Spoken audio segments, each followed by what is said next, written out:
बीच में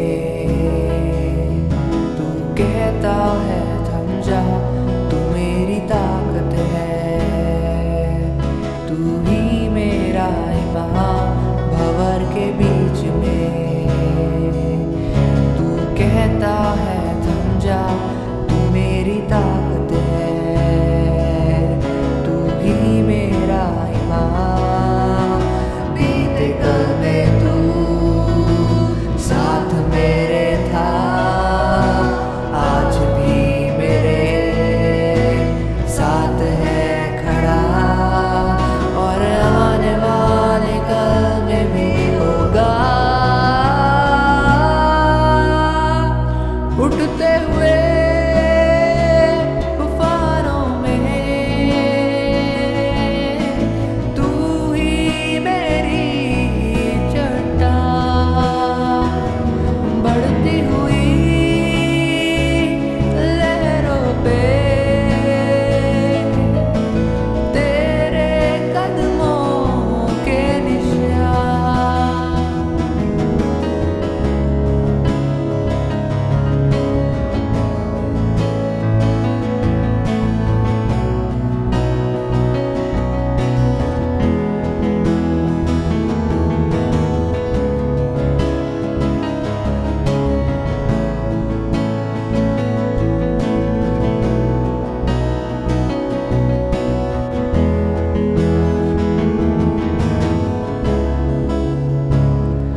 बीमारियों में तू कहता है उठ जा, यहोवा राफा, तू ही मेरी शिफा। बीमारियों में तू कहता है उठ जा, यहोवा राफा, तू ही मेरी शिफा। बीते कल में तू साथ मेरे था, आज भी मेरे साथ है खड़ा, और आने वाले कल में भी होगा। उठते हुए तूफानों में तू ही मेरी चट्टान, बढ़ती हुई लहरों पे तेरे कदमों के निशान। उठते हुए तूफानों में तू ही मेरी चट्टान, बढ़ती हुई लहरों पे तेरे कदमों के निशान।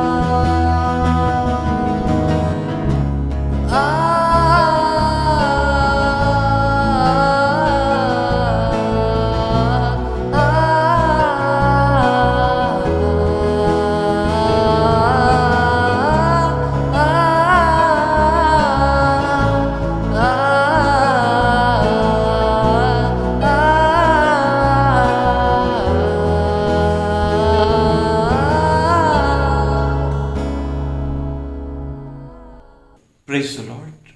एक बार फिर से परमेश्वर का धन्यवाद हो कि एक नए हफ्ते में इस पवित्र आराधना के दिन में हम एक बार फिर से परमेश्वर के वचन सुन सकते हैं और प्रभु के अनुग्रह से प्रभु का वचन सुना सकते हैं। परमेश्वर का धन्यवाद हो कि पिछले एक हफ्ते भर प्रभु ने हमें संभाला, सहायता किया। पिछला हफ्ता काफ़ी चुनौतीपूर्ण था, जैसे कि सारे क्षेत्रों में संक्रमण बड़े तेज़ी से बढ़ रहा है, फैल रहा है। बहुत से मसीह लोग और क्रिश्चियन स्टाफ, मेडिकल स्टाफ लोग प्रभावित हैं, और बहुत सारे लोग पॉजिटिव पाए गए हैं और वो लोग इलाज कर ले रहे हैं। प्रभु ने उन्हें चंगा किया। परमेश्वर का धन्यवाद हो। हमारे कुछ एक प्रिय लोग भी, बुजुर्ग वरिष्ठ लोग भी प्रभु के पास चले गए। हम एक तरफ हमें थोड़ा सा अफसोस होता है उनके जाने का, मगर दूसरी तरफ हमें कोई ऐसा गम नहीं है कि उन्होंने प्रभु की सेवा की है, प्रभु के पीछे चलकर प्रभु के पास गए हैं। मगर ऐसे सब दुखित परिवारों के लिए प्रार्थना करें और मैं आपसे ये कहता हूँ कि आप अपने आप का ख्याल रखें, एक दूसरे को चेताते रहें और अपने आप को सावधान रखकर हम लगातार प्रार्थना के साथ बढ़ते जाएं। हर समय आत्मा में प्रार्थना करते रहें। प्रभु हमें पार लगाएगा और हमें नाश होने से बचाएगा, जीवन देगा और अपनी महिमा के लिए उपयोग करेगा, आगे बढ़ाएगा। आज सुबह के समय एक बार फिर से मैं प्रभु के वचन को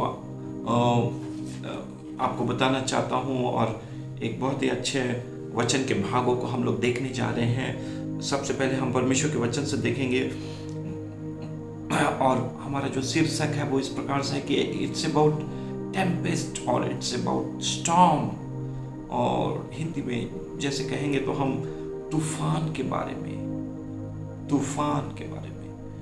आंधी और तूफान के विषय में आज हम लोग प्रभु के वचन में देखेंगे।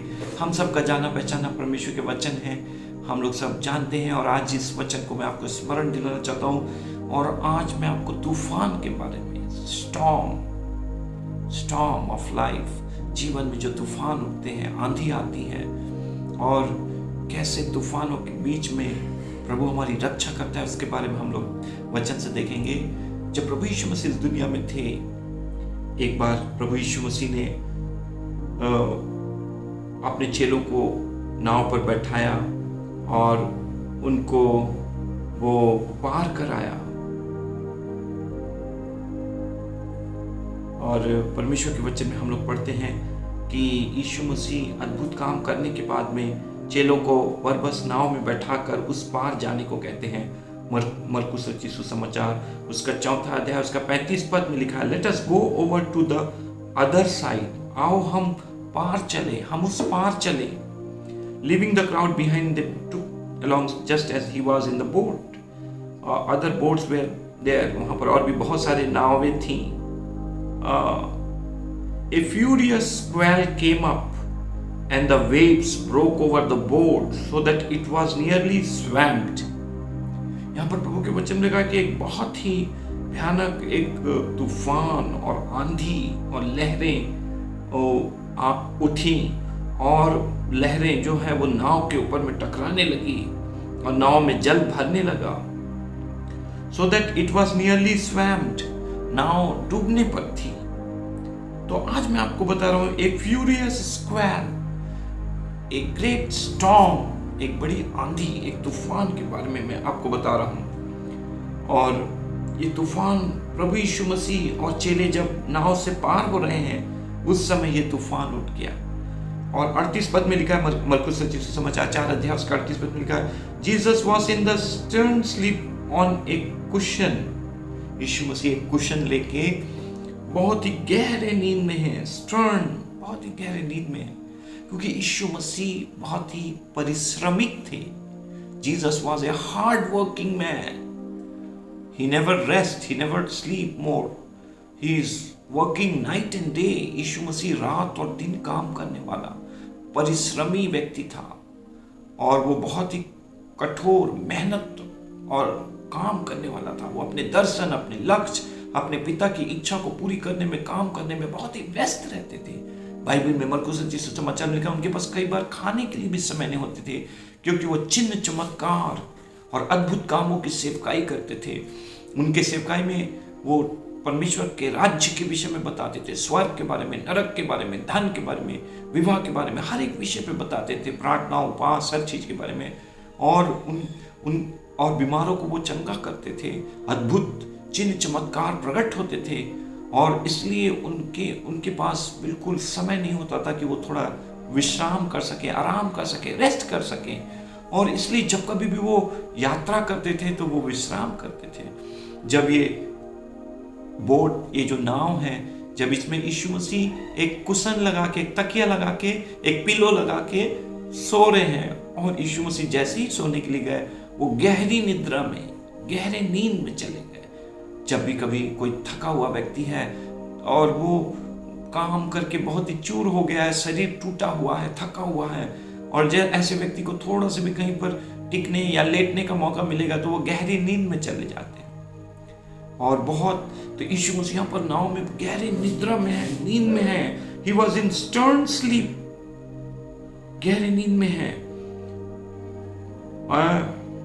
and the waves broke over the boat. The disciples woke him and said to him, चेले लोग यीशु मसीह को उठाकर कहते हैं, teacher don't you care if we are drown, क्या तुझे कुछ भी चिंता नहीं है कि यदि हम डूब जाएंगे तो क्या होगा? NIV बाइबल से मैं पढ़ रहा हूं, टीचर डोंट यू केयर, रब्बी, रबुनी, गुरु, स्वामी, क्या आपको हमारे लिए कुछ भी चिंता नहीं है? यदि हम मर जाएंगे तो क्या होगा? इफ वी ड्राउन, यदि हम लोग डूब जाएंगे, इतनी आंधी और तूफान और तेज है। देखिए चेले लोग हर समय झील और नदी और तूफान में रहने वाले लोग हैं। अगर ऐसे लोग तूफान की तीव्रता के बारे में बता रहे हैं, इसका मतलब है कि तूफान बहुत ही भयानक और खतरनाक था, जीवन लेने वाला खतरनाक तूफान था।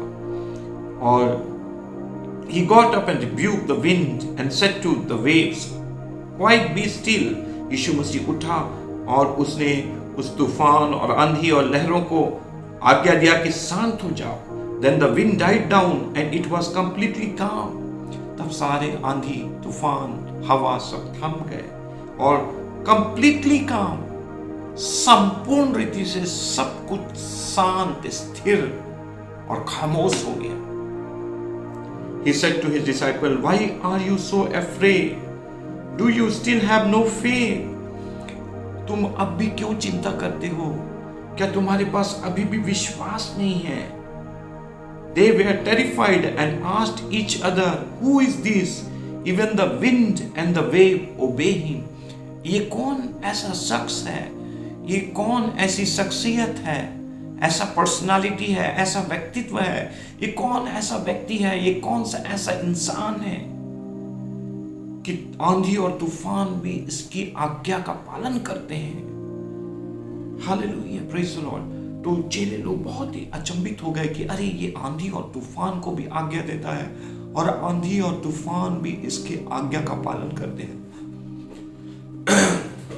जब हम परमेश्वर के वचन को पढ़ते हैं तो प्रकृति परमेश्वर की आज्ञाओं का पालन करते हैं। जब हम परमेश्वर के वचन को पढ़ते हैं यशायाह नबी पहला अध्याय में, तो जानवरों के बारे में, द बीस्ट ऑफ बर्डन, गधा भी अपने स्वामी की चरनी को जानता है, बैल भी अपने स्वामी की चरनी को जानता है, पहचानता है। जानवर लोग, कैटल्स, बीस्ट ऑफ बर्डन, बोझा ढोने वाले जानवर, और गाय, बैल, भेड़, बकरी, ऐसे जानवर लोग भी परमेश्वर की आज्ञा को जानते और मानते हैं।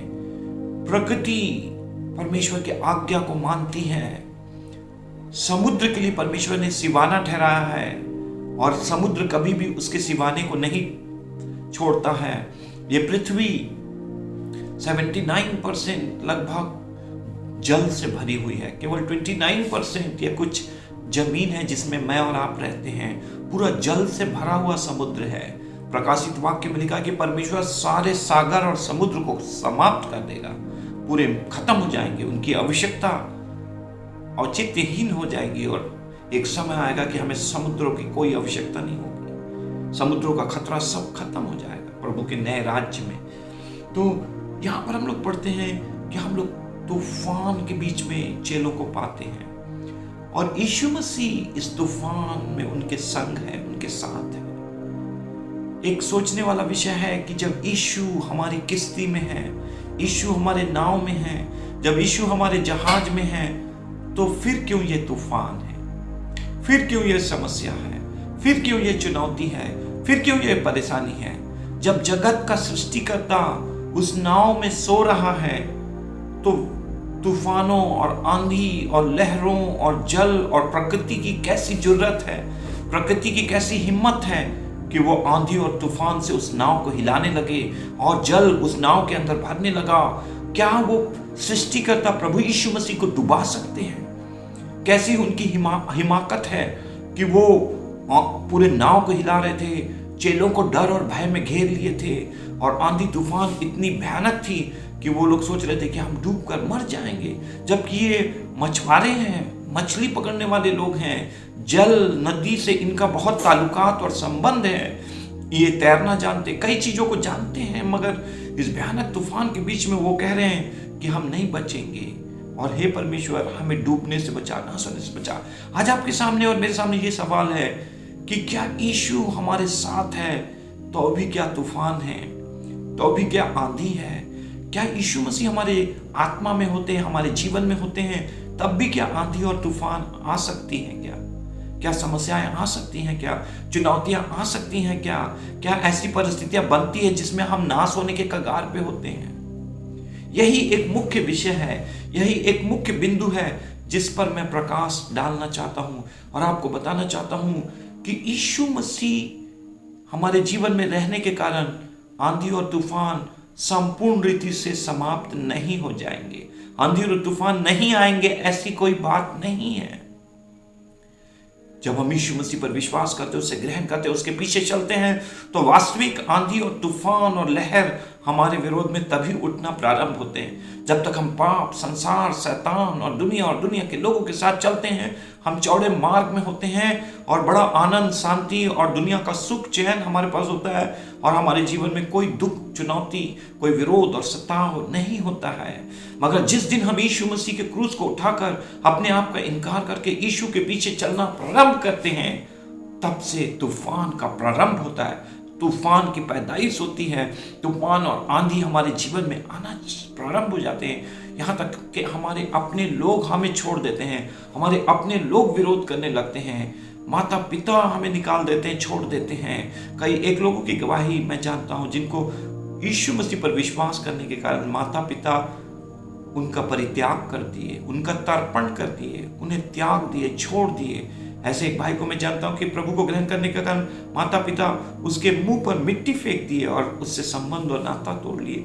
ऐसे कई बहनों को प्रभु ने, उनके परिवारों ने छोड़ दिया।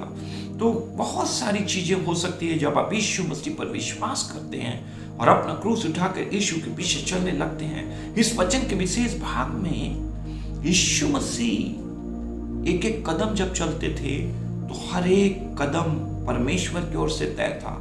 हर एक आश्चर्यकर्म प्रभु पिता के समय पे होता था। हर एक यीशु मसीह कुछ एक्टिंग नहीं कर रहे थे, मगर पवित्र आत्मा की सामर्थ और अभिषेक में चल रहे थे और पवित्र आत्मा के वरदान, पवित्र आत्मा के सामर्थ के काम अलग अलग समय में अलग अलग वरदान प्रकट हो रहे थे। बुद्धि का वरदान, ज्ञान का वरदान, अद्भुत कामों का वरदान यीशु मसीह के जीवन में प्रकट हो रहा था। अद्भुत काम का वरदान यहां पर हुआ जहां पर प्रकृति प्रभु यीशु की आज्ञा का पालन किए और यीशु मसीह जब जा रहे थे तो उनको ज्ञान हो गया।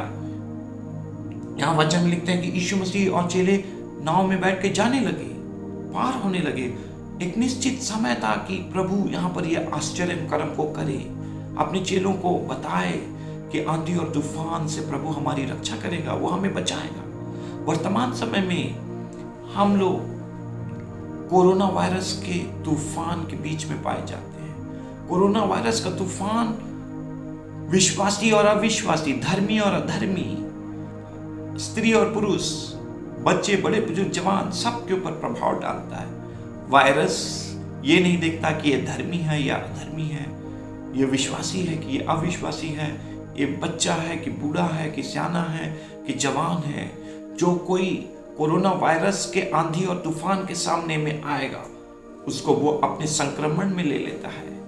मगर परमेश्वर का धन्यवाद हो कि परमेश्वर प्रभु यीशु मसीह इतने योग्य है, कामिल है कि वो हमें इस तूफान, कोरोना वायरस रूपी तूफान से छुड़ा सकता है, कोरोना वायरस रूपी आंधी से छुड़ा सकता है। सारा संसार कोरोना वायरस के गिरफ्त में है, लाखों करोड़ों लोग नाश हो रहे हैं, संक्रमण बड़े तेजी से फैल रहा है, बढ़ रहा है और सारे तरफ में वो फैलता चला जा रहा है। चीजें हमारे हाथों के नियंत्रण से बाहर जा रही हैं। इस तूफान और आंधी के बीच में यीशु मसीह ने अपने चेलों को एक प्रकाशन दिया, एक दर्शन दिया। चेलों को उनकी बुद्धि और ज्ञान, उनकी समझ बहुत सीमित थी और यीशु मसीह ने अपने आप को प्रकट किया। इस विशेष तूफान और आंधी के बीच में यीशु मसीह ने आंधी और तूफान को शांत करके अपना दर्शन, अपना प्रकाशन, अपना प्रगटीकरण, अपना इल्यूमिनेशन, अपना लाइट चेलों को दिया। और यहाँ पर इस वचन के भाग में हम क्या पाते हैं? यहाँ पर हम इस वचन के भाग में पाते हैं कि यीशु मसीह बेशक देहधारी होकर इंसान बनकर आया, यीशु मसीह को नींद आती थी, यीशु मसीह थक जाते थे, यीशु मसीह भी सोते थे। वो एक्टिंग नहीं कर रहे थे, वो केवल धोखा नहीं दे रहे थे, वो केवल ऐसा दिखा नहीं रहे थे कि वो इंसान है। वो 100%, 100% इंसान थे, मनुष्य थे। और मनुष्य के स्वभाव यहाँ पर प्रकट होता है कि मनुष्य शरीर, प्राण, आत्मा, मस्तिष्क में थक जाता है और गहरी निद्रा और नींद में चला जाता है, उसको नींद आ जाता है। बहुत से लोग ऊँघने लगते हैं, बहुत से लोग कहीं भी सो जाते हैं। और ये नींद यीशु मसीह के शारीरिक व्यक्तित्व को बताते हैं कि यीशु मसीह संपूर्ण रीति से शारीरिक था, मगर थोड़े ही देर में जब कोई सोए हुए व्यक्ति को आप उठाएंगे तो सोया हुआ व्यक्ति उठ के क्रोधित हो जाएगा, नाराज हो जाएगा, चिड़चिड़ा जाएगा और वो किसी रीति से बुरा मान सकता है, ऑफेंड हो सकता है कि मैं इतने अच्छे गहरे नींद में सो रहा था, तुम क्यों मुझे उठा दिए, मेरे को इतना, मेरा नींद टूट गया, मैं डिस्टर्ब हो गया और तुम लोग थोड़े भी मेरे को सोने नहीं देते हो, मैं थोड़ा सा आराम कर रहा था, विश्राम कर रहा था। तो एक व्यक्ति चिड़चिड़ा जा सकता है, क्रोधित हो सकता है, विरोध हो सकता है। यीशु मसीह थोड़ा सा इनको डांटे चेले लोग को यहाँ पर कि क्या तुम्हारे अंदर विश्वास नहीं है, तुम क्यों डरते हो, why are you so afraid? अभी चारों तरफ ये संक्रमण की बातें हैं, एक दूसरे को संक्रमण लग रहा है, सब लोग पॉजिटिव हो जा रहे हैं, इधर उधर फैल रहा है बीमारी और सब लोग बहुत डरे हुए हैं। इस संक्रमण के बीच में प्रभु का वचन आज सुबह के समय आपसे कह रहा है, why are you so afraid? हमें अत्यधिक डरने की आवश्यकता नहीं है, हमें मानसिक रीति से डर के अंदर जाने की आवश्यकता नहीं है।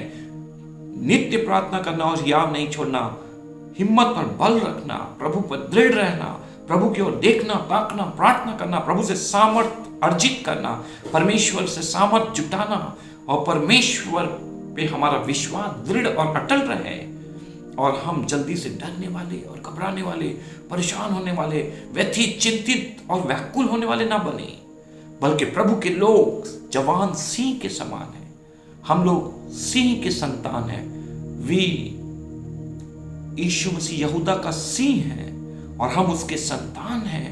वी आर चिल्ड्रन ऑफ, और एक सिंह के संतान हैं हम लोग। और सिंह डरता नहीं है, वो छाती तान कर सारे विरोध और लहरों के बीच में चलता है। हम लोग बुलाए गए हैं कि तमाम विरोध, सताव, दुख, तकलीफ, चुनौती, खतरे, मुसीबतों के बीच में यहोवा निस्सी को लेके, परमेश्वर का झंडा लेके हम आगे बढ़ें। यहोवा निस्सी उसका नाम और उसकी सामर्थ, उसका अभिषेक हमारे साथ है। आपको अपने घर के ऊपर में कोई यहोवा निस्सी का झंडा लगाने की आवश्यकता नहीं है। सब लोग, सब धर्म में मैं देखता हूं कि वो लोग अपने अपने घर में अलग अलग प्रकार का झंडा लगाए रहते हैं। हम लोगों के पास भी एक झंडा है, यहोवा निस्सी। ये इब्रानी शब्द निस्सी मतलब झंडा। हमारा यहोवा हमारा झंडा है। जब कोई शहीद हो जाता है उसको झंडे में लपेट के दफन किया जाता है, उसको दफनाने के लिए ले जाया जाता है। झंडा प्रतीक और सम्मान का प्रतीक है, स्वाभिमान का प्रतीक है। यहोवा परमेश्वर मेरा और आपका झंडा है।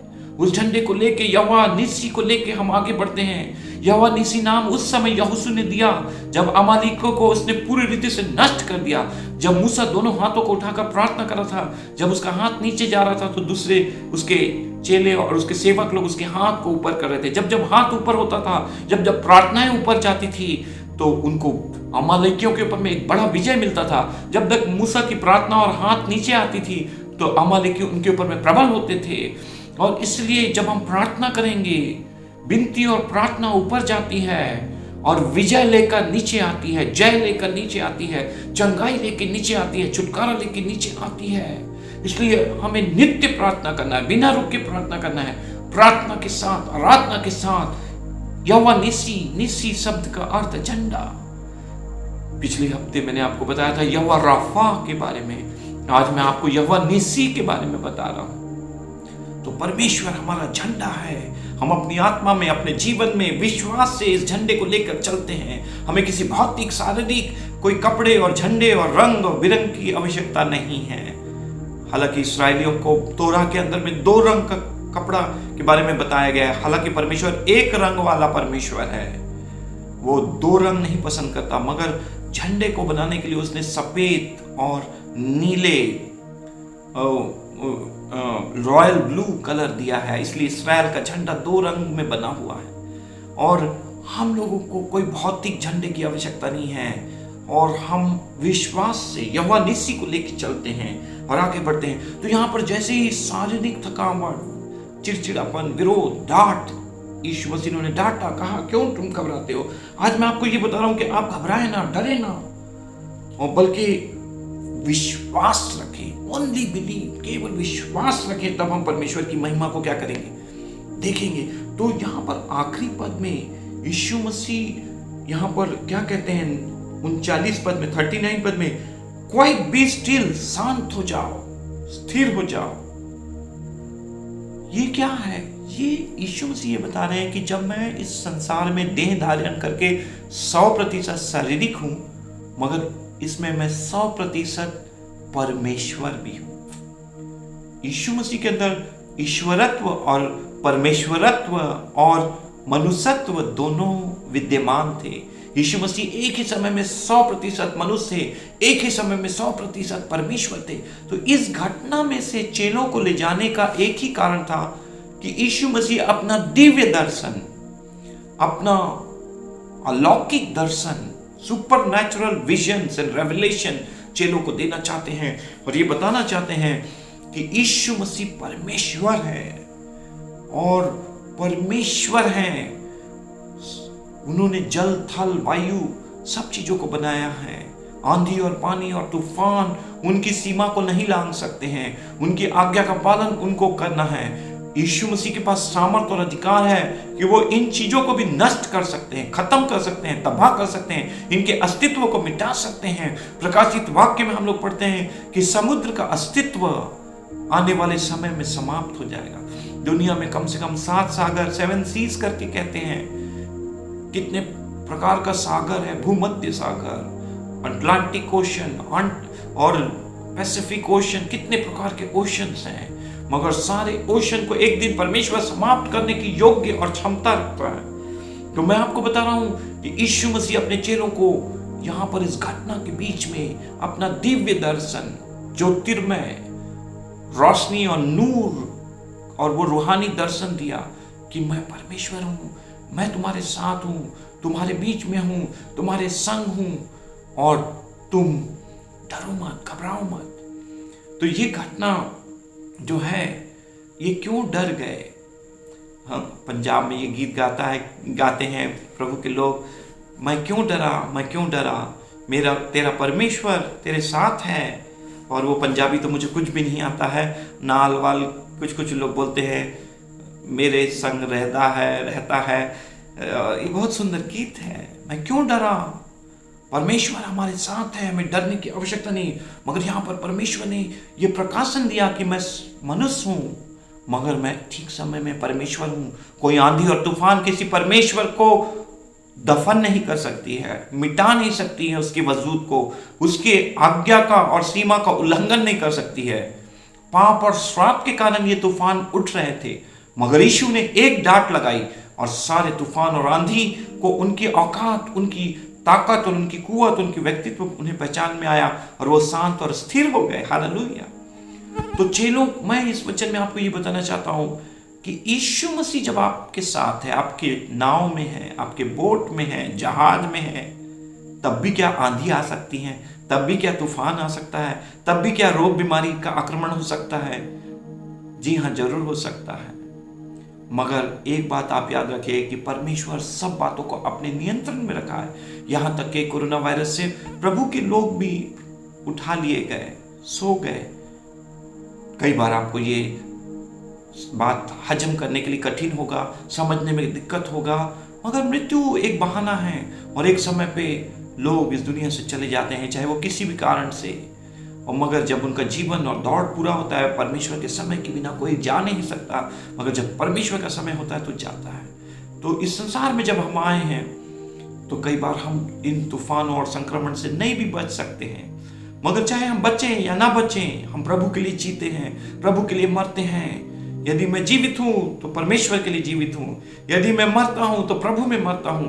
मेरे लिए जीना और मरना लाभ है, उसकी कोई खास उससे फर्क नहीं पड़ता है। तो बहुत सारे लोग प्रभु के पास चले गए, हमारे प्रिय अजीज, और हम धन्यवादित हैं और हम एक दूसरे से प्रार्थना करते हैं कि प्रभु सबको जीवन दे, चंगाई दे, मौत से बचाए, संक्रमण से बचाए। मगर इसके बावजूद भी बहुत सारी चीजें हो रही हैं, मगर प्रभु में आप बने रहें, डरे ना, घबराए ना। यहाँ पर चेले लोग एक ऐसे समय में पाए जाते हैं जब इनको पवित्र आत्मा का बपतिस्मा नहीं मिला है, पवित्र आत्मा अभी तक लोगों में नहीं उंडेला गया है। जब ये सारे घटनाएं घट जाएंगी, यीशु मसीह तीसरे दिन जी उठ जाएंगे, 3.5 साल की सेवकाई समाप्त हो जाएगी, 10 दिन के बाद 40 दिन तक वो लोग, यीशु मसीह उनके साथ थे, चेलों के साथ, और उनका स्वर्गारोहण हुआ। 10 दिन के बाद उन्होंने स्वर्ग में जाकर पिता की प्रतिज्ञा योएल 2:28 को पवित्र आत्मा को लोगों में उंडेल दिया। ये चेले अभी डर रहे हैं क्योंकि ये पवित्र आत्मा के बपतिस्मा और पूरी परिपूर्णता नहीं पाए हैं। पवित्र आत्मा का मुहर है, छाप है, मगर पवित्र आत्मा से भरे नहीं है। और जब यीशु मसीह स्वर्ग से जाके पेंटिकोस्त के पर्व में यरूशलेम में इन 120 चेलों के ऊपर में पवित्र आत्मा को उंडेल दिए, ये लोग पवित्र आत्मा की सामर्थ से भर गए, तब ये साधमान हो गए, ये ऐसे सादिक हो गए, ये दिलेर हो गए, ये हिम्मती और साहसी हो गए। पवित्र आत्मा हमें दिलेरी के लिए दिया गया है, साधमान होने के लिए दिया है। एक ताकत और कुवत हमें इसलिए दी गई है, सामर्थ स्वर्ग से दी गई है। जब तक तुम सामर्थ ना पाओ, यरूशलेम में ठहरे रहना। लूका रचित सुसमाचार 24 अध्याय में लिखा है, प्रेरितों के काम 1:8 में लिखा कि सामर्थ पाओगे तुम मेरे गवाह होगे, मेरे लिए शहीद होगे, सब दुखों को सह लोगे, प्राण देने तक तुम विश्वासी रहोगे। तो ये चेले लोग अभी डर रहे हैं, घबरा रहे हैं, मगर पेंटिकोस्त के बाद में ये लोग आत्मा से भर गए और दिलेरी से गवाही दिए, हिम्मत और बल से गवाही दिए, और ये लोग फिर डरे और घबराए नहीं। प्रेज़ द लॉर्ड, परमेश्वर की स्तुति हो। तो हर एक समय काल के अनुसार से आज मैं और आप एक ऐसे समय में पाए जाते हैं, अंत के समय में पाए जाते हैं, और इस अंत के समय में पवित्र आत्मा का बपतिस्मा पाए हुए हैं, पवित्र आत्मा से भरे हुए हैं। और हमें इन चेलों की इस परिस्थिति के अनुसार हमें डरने और घबराने की आवश्यकता नहीं है। चाहे हम जिए या मरे, हम मसीह के लिए जीते हैं, मसीह के लिए मरते हैं, और मृत्यु हमारा कुछ नहीं कर सकती है। सिर्फ इस जीवन को पार करके हम अनंत जीवन में प्रवेश करते हैं। तो आप इस बात को इस संदेश के द्वारा याद रखिए कि यीशु मसीह आपके संग संग भी रहेंगे। यीशु मसीह पवित्र आत्मा के रूप में आपके अंदर निवास करते हैं, आपकी आत्मा में निवास करते हैं। वो आपकी अगुवाई करते हैं, वो तसल्ली देते हैं, सिखाते हैं, अगुवाई करते हैं, और सब बात में सामर्थ्य देते हैं। मगर यीशु मसीह हमारे साथ है, पवित्र आत्मा का अभिषेक है, दान वरदान हमारे साथ है, फिर भी आंधी और तूफान और संक्रमण के शिकार हो सकते हैं। कई बार बहुत सारी चीज़ों का में से होकर हम गुजर सकते हैं। ये कोई हमारे लिए अचंभे की बात नहीं होनी चाहिए, मगर हर परिस्थिति में हम प्रभु में बने रहें, अपने विश्वास में बने रहें, अपना विश्वास ना खोएं, प्रभु की योजना को पहचानते जाएं, प्रभु की योजना में चलते जाएं। कोई भी चीजें हमारे जीवन में परमेश्वर की योजना के बाहर नहीं हो सकती है यदि आपने अपना जीवन 100% परमेश्वर के हाथों में सौंपा है, पाप बुराई सांसारिकता से अलग हैं, पवित्र आत्मा की अगुवाई में प्रभु के वचन में चल रहे हैं। अगर वचन से आप बाहर जाएंगे तो परमेश्वर आपकी पूरी सहायता नहीं कर पाएगा, शैतान का आक्रमण हो जाएगा। मगर यदि आप परमेश्वर के वचन में चल रहे हैं तो आपको डरने और घबराने की आवश्यकता नहीं है। और यहाँ पर प्रभु के वचन में प्रभु इस वर्तमान समय में कोरोना वायरस के संक्रमण में कितना डर, भय, चिंता, मातम और कई प्रकार के दुख, तकलीफ, साइकोलॉजिकल टेंशन्स, आत्महत्या, कई प्रकार की गड़बड़ी के आंधी और तूफान के बीच में हम हैं।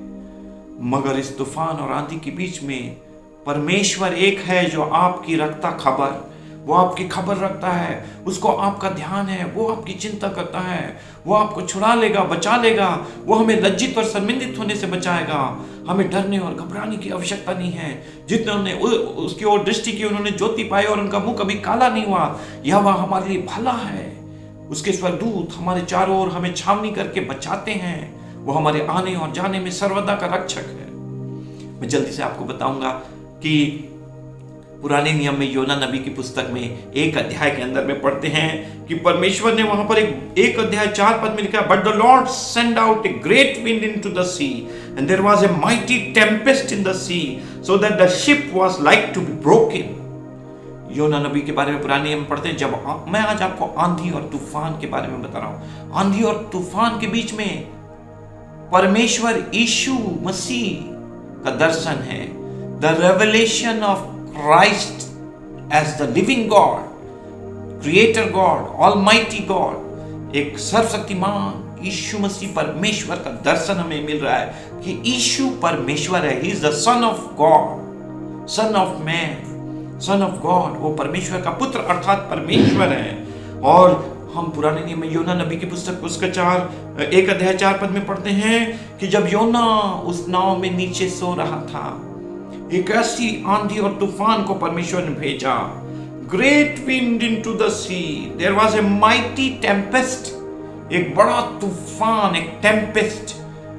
शेक्सपियर को मैं याद करता हूं, जो टेम्पेस्ट 1 एंड टेम्पेस्ट 2 का कितना सुंदर ड्रामा लिखे, नॉवेल लिखे, और उसको हम लोग पढ़ते हैं कि और वो लोग ड्रामा करके करते थे उन सब चीज़ों को।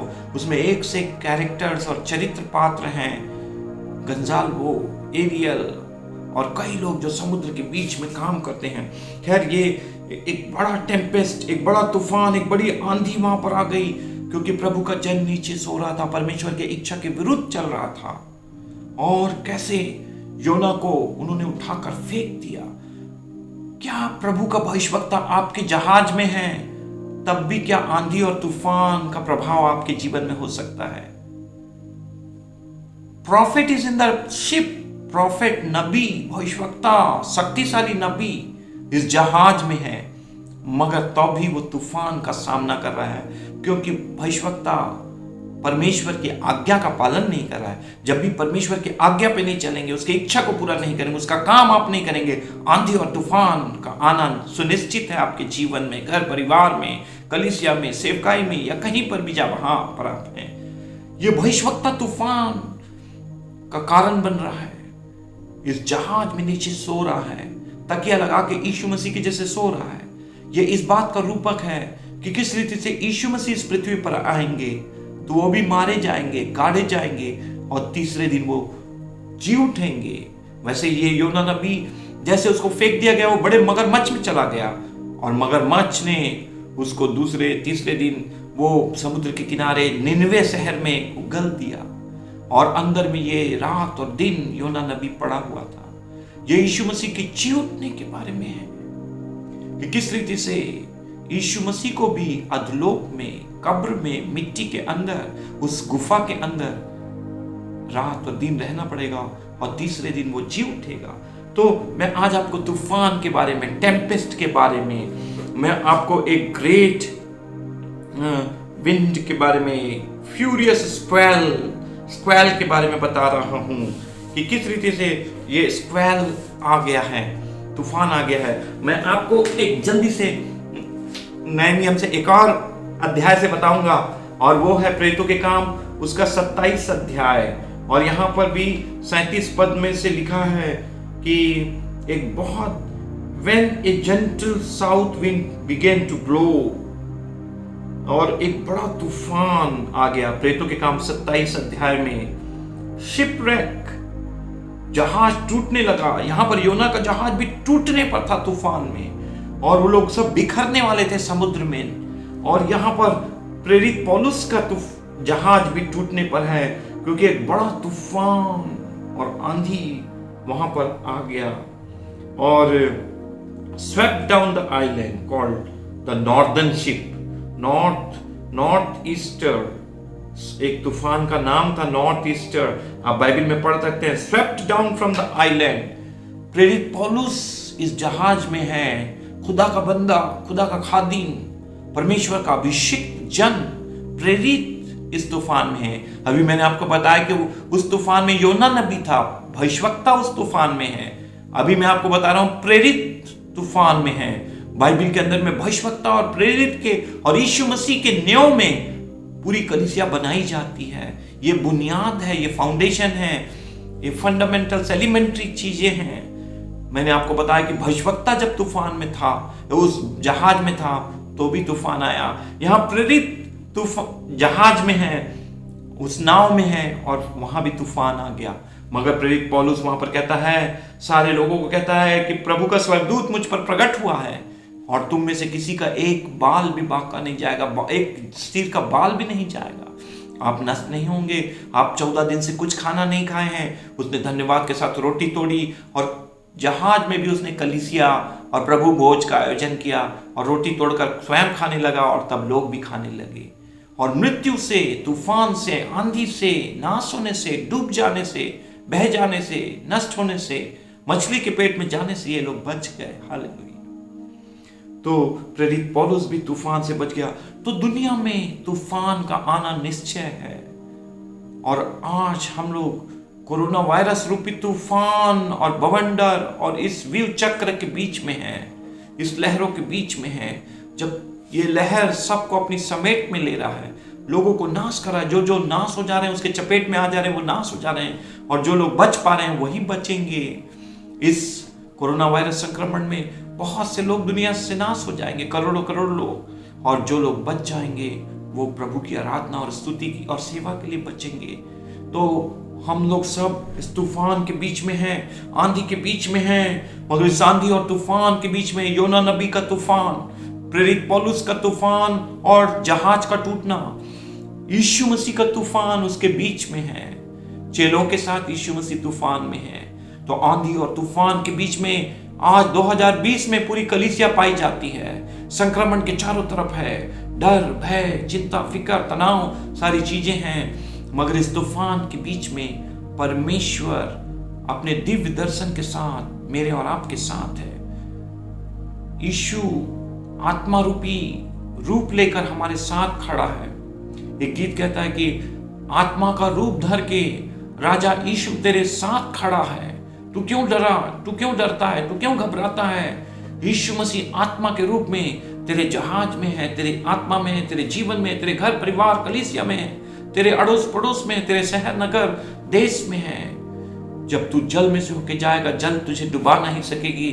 जब तू आग में से होकर जाएगा, आग तुझे जला नहीं सकेगी। मैं तुझे कभी नहीं छोड़ूंगा, मैं तुझे कभी नहीं त्यागूंगा, मैं तेरा परमेश्वर हूं। तो आज सुबह के समय में इस तूफान रूपी शीर्षक में, जहां पर परमेश्वर का प्रकाशन है, दर्शन है कि यीशु मसीह संपूर्ण मनुष्य, संपूर्ण परमेश्वर है। Jesus is Christ the divine. यीशु मसीह क्राइस्ट है और डिवाइन है, परमेश्वर है। मैं और आप सब कष्टों, रोग, बीमारी, तूफान के बीच में हैं, मगर हिम्मत रखें, विश्वास रखें, हिम्मत बांधें और फुर्ती करके लड़ें और आगे बढ़ें। हम जीतेंगे क्योंकि यीशु हमारा कैप्टन है और हम डूबने से, नाश होने से, मिट जाने से और लज्जित और शर्मिंदित होने से बचेंगे। तो मैंने आज एक बार फिर से मरकुस रचित सुसमाचार 4 अध्याय से यीशु मसीह और चेलों के तूफान से गुजरने और इस तूफान के बीच में यीशु मसीह का परमेश्वर के रूप में प्रकट होना, डेमोन्स्ट्रेशन, प्रकटीकरण, मैनिफेस्टेशन, और उसके दान वरदान, कैसे अद्भुत कामों के वरदान वहां पर काम किए। 9 वरदान में से एक वरदान और बुद्धि और ज्ञान का वरदान काम कर रहा, उसको मैंने आपको बताया है। और कैसे योना के तूफान में, भविष्यवक्ता के जहाज में भी तूफान है, प्रेरित के जहाज में भी तूफान है, और सृष्टिकर्ता परमेश्वर प्रभु यीशु के तूफान में है। तो क्या यीशु हमारे साथ होगा तो भी तूफान आ सकता है क्या? तो भी रोग आ सकता है क्या? बीमारी आ सकता है क्या? मृत्यु हो सकती है क्या? जी हाँ, ऐसा हो सकता है यदि प्रभु की मनसा ऐसी है, यदि आप परमेश्वर के हाथों में समर्पित हैं, यदि प्रभु की योजना है कि वो आपको चंगा करे, जीवन दे। तो यहोवा निसी मेरा और आपका झंडा है। इस निसी को लेकर हम आगे चलें।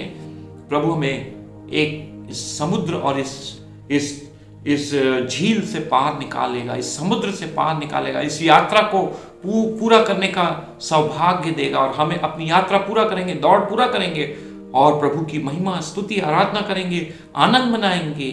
तो परमेश्वर आपको इन वचनों के द्वारा आशीष दे। आइए हम अपनी आंखों को बंद करें और प्रार्थना करें।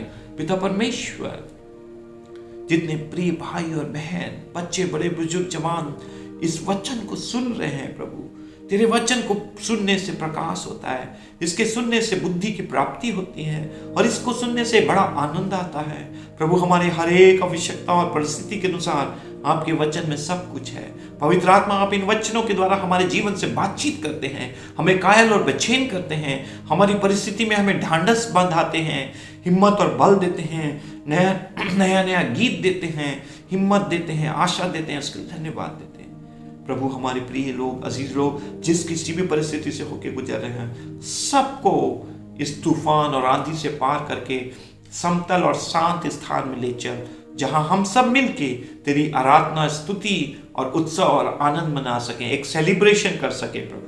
प्रभु हमें मौत के ऊपर फतह मन कर जय दे, हिम्मत पर बल दे। ओ हमारे आंख को आंसू बहाने से बचा, प्राण को मृत्यु से बचा, पांव को ठोकर खाने से बचा, हर एक संक्रमण और रोग का हमारे ऊपर कोई प्रभाव ना हो। प्रभु जय के साथ इस संक्रमण को पूरे संसार से दूर कर दे। तेरे आज्ञा से सारा संक्रमण, कोरोना वायरस का संक्रमण यीशु के नाम से इस पृथ्वी के ऊपर से हमेशा के लिए जाती रहे, और यीशु नासरी की चंगा करने वाली सामर्थ हर एक को स्पर्श करे। सब लोग अलौकिक चंगाई पाके चंगे होकर गवाही देने पाए, बताने पाए कि परमेश्वर ने मेरे लिए कैसे बड़े बड़े काम किया। यीशु मसीह ही प्रभु है, यीशु मसीह ही परमेश्वर है, वही मौजे करने वाला है, आश्चर्यक्रम करने वाला है, चमत्कार करने वाला है। ये पूरे हफ्ते भर आपकी सामर्थ और चंगाई और आपके मौजे हर एक के जीवन में पल प्रतिपल होने पाए, हर एक के जीवन में आश्चर्यक्रम होने पाए, संपन्नता मिलने पाए, आर्थिक आवश्यकताएं पूरी की जाए, अद्भुत आश्चर्यक्रम हो। सारा हफ्ता आशीष का काल बना, सबको बड़ी बरकत और आशीष दे। बच्चे बड़े बुजुर्ग जवान सबको, सबके संग और साथ हो, कोई भी दुखित हो, निराश हो ना हो, सब लोग पवित्र आत्मा के आनंद और विश्वास में दृढ़ होकर आगे बढ़ते चले जाए। जो लोग बीमार और दुर्बल हैं सबको चंगा कर, हर एक के ऊपर अपना हाथ बढ़ाकर छू ले। प्रभु सारी महिमा, आदर, गौरव आपको देते हैं। प्रार्थना को उद्धार करता प्रभु यीशु के नाम से मांगते, सुनो ग्रहण कीजिए, आमीन। हम हमारे परमेश्वर पिता का प्रेम, प्रभु यीशु मसीह का अनुग्रह, पवित्र आत्मा की संगति और सहभागिता हम में से हर एक के साथ और सभी पवित्र संतों के साथ जो सारे संसार में पाए जाते हैं, प्रभु यीशु के दोबारा आगमन तक बनी रहे। आमीन आमीन। सब कुछ जय मसीह। Praise the Lord.